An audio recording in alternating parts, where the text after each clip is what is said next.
দর্শক মন্ডলী, ভোলা জেলার মানুষ যেমন ভোলা গ্রামে যেতে পারে, তেমনি এই জেলার মানুষ এভারেস্টের চূড়ায় উঠতে পারে।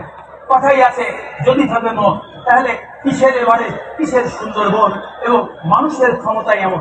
সেই ক্ষমতা বলে প্রবল কৌতূহলে ভোলার ছেলে মহিত, মহিত, তিনি উঠেছিলেন এই ভোলার সমতল ছেড়ে এভারেস্টের চূড়ায়। এবং তিনি একমাত্র ব্যক্তি যিনি বিশ্বের বাংলা ভাষাভাষীদের মধ্যে পরপর দুবার উত্তর এবং দক্ষিণ অর্থাৎ নেপাল এবং তিব্বত দিয়ে এভারেস্টের চূড়ায় আরোহণ করেছিলেন। এবং তার জন্য, এবং সবচেয়ে আনন্দের বিষয় হচ্ছে তার বাড়িও কিন্তু এই ভোলা জেলায়। সেজন্য ভোলাবাসী যেমন গর্বিত, আমরাও গর্বিত, কারণ তিনি আমাদের দেশের গৌরব। এবার আমরা মঞ্চে আমন্ত্রণ জানাচ্ছি সেই আমাদের গর্বিত সেই মুহিতকে। এভারেস্ট বিজয়ী মুহিত,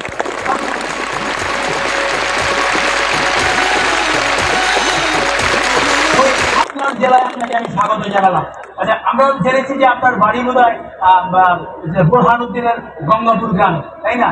তো আমি বলেছি, সেজন্যই এই ভোলাবাসী যেমন গর্বিত, আমরাও তুমি গর্বিত। তো শুরুতে আপনার কাছে জানতে চাইবো যে পৃথিবীতে এত খেলাধুলা থাকা সত্ত্বেও আপনি এই এভারেস্টের জয় অর্থাৎ পর্বত আরোহণের মতো এত কঠিন, ঝুঁকিপূর্ণ এবং বিপদ সংকুল কাজটি শুরু করলেন। ছোটবেলা থেকে প্রকৃতি খুব পছন্দ করি। প্রকৃতির একটি উপাদান পাখি। পাখি দেখতে আমাদের পাহাড়ে যায়, আমাদের পাহাড় পাখিটাকে সেই অনেক ধন্যবাদ, চমৎকার উত্তর দিয়েছেন।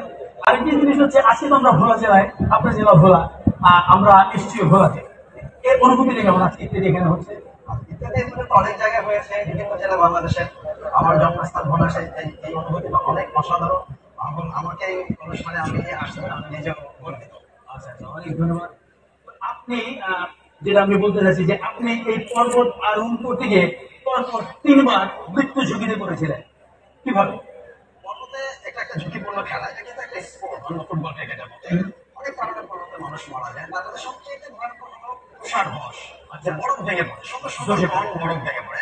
ওরকম 2010-এ আমি একবার 1 ঘন্টার জন্য বেঁচে যাই। আমার দলের হাঙ্গেরির একজন মিসিং হয়ে যায়, তার ডেড বডিও খুঁজে পাওয়া যায়। এবং 2012-তে যখন নেপাল দিক দিয়ে উঠে আমি নিশাত নদী উঠাই, তখন আমরা একেবারে অ্যাভেঞ্জের মধ্যে পড়েছিলাম, একেবারে অলৌকিক ভাবে বেঁচে যায়।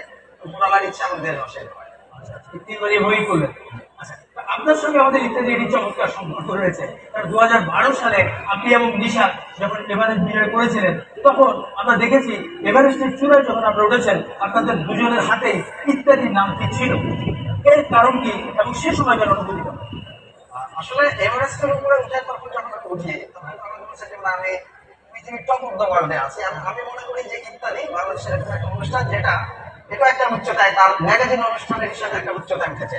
এবং ওই ভালো লাগা থেকে ইত্যাদির লোক আমরা এভারেস্টে নিয়ে যাই, এভারেস্ট উচ্চতায়। উচ্চতায়। অনেক অনেক ধন্যবাদ, অনেক ধন্যবাদ।